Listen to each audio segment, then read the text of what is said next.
Hello guys, എല്ലാവർക്കും മോനൂസ് വ്ലോഗ്സിലേക്ക് സ്വാഗതം. ഞങ്ങൾ കുറച്ച് വിത്തൊക്കെ വാങ്ങിച്ചായിരുന്നു. ഓണത്തിന് പറിക്കാമെന്ന് വെച്ചാണ് നട്ടു വെച്ചത്. പക്ഷേ നമ്മൾ താമസിച്ചു പോയി ഗൈസ്. അതൊക്കെ അതുകൊണ്ട് ഈ ഈച്ചയെ കണ്ടു ഗൈസ്.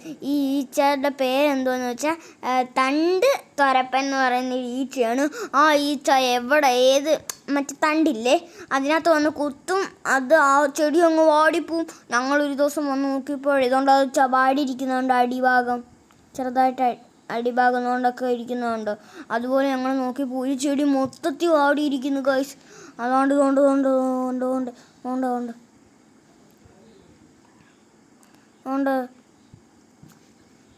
ആ ഈച്ചയൊക്കെ ഇരിക്കുന്നുണ്ട് ഗൈസ്. നിങ്ങൾ സൂക്ഷിച്ച് നോക്കിയാൽ മനസ്സിലാവും. പക്ഷേ ചെറുതും വലുതുമായിട്ടൊക്കെ ഉണ്ട്.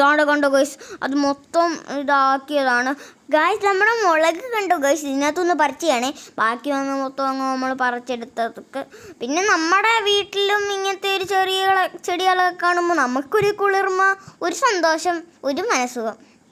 പിന്നെ നമ്മളെന്തോത്തിനും എല്ലാവരും ആശ്രയത്തിൽ ജീവിക്കുന്നേ.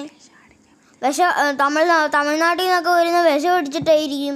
അല്ലെങ്കിൽ ഒരു തിലക്കകത്ത് കയറിയിരിക്കുന്നുണ്ട് കുത്താനാ. നമ്മളെന്തോത്തിന് തമിഴ്നാട്ടിലൊക്കെ പോയി വിഷമൊക്കെ എടുക്കുന്നത്? നമ്മൾ വീട്ടിലുണ്ടാക്കുന്നതൊക്കെ ഉണ്ടാക്കി നമുക്ക് തന്നെ കഴിക്കാം ഫ്രഷ് ആയിട്ട്. ഇത് തക്കാളിയാണേ. നമുക്ക് എന്തൊക്കെ ഉണ്ടെന്ന് വെച്ചാൽ മുളകുണ്ട്, തക്കാളിയുണ്ട്. പിന്നെ തക്കാളി കായാണ്. അത് നല്ല വലുതായിട്ടിരിക്കുന്നുണ്ട്. പിന്നെ നമ്മുടെ കയ്യിൽ വെണ്ടയ്ക്കയുണ്ട്. അപ്പം എല്ലാവരും ഈ വീട്ടിൽ ഇതുപോലത്തെ ഒക്കെ കൃഷികൾ നടത്തി ഒരു ദിവസം ഒരു വീട്ടുകാർ രണ്ടെണ്ണം വെച്ചിട്ടുണ്ടാക്കിയ ഈ ലോകത്തുള്ള എല്ലാ പച്ചക്കറിയും നമ്മുടെ കയ്യിലുണ്ടായിരിക്കും.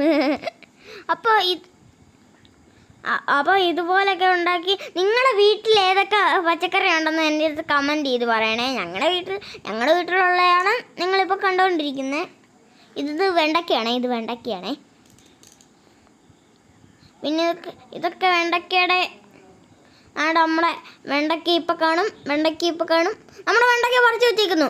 ഇസ്മി മോനിക്കുട്ടൻ സൈനിങ് ഔട്ട്. ലൈക്കും സബ്സ്ക്രൈബും ചെയ്യണേ.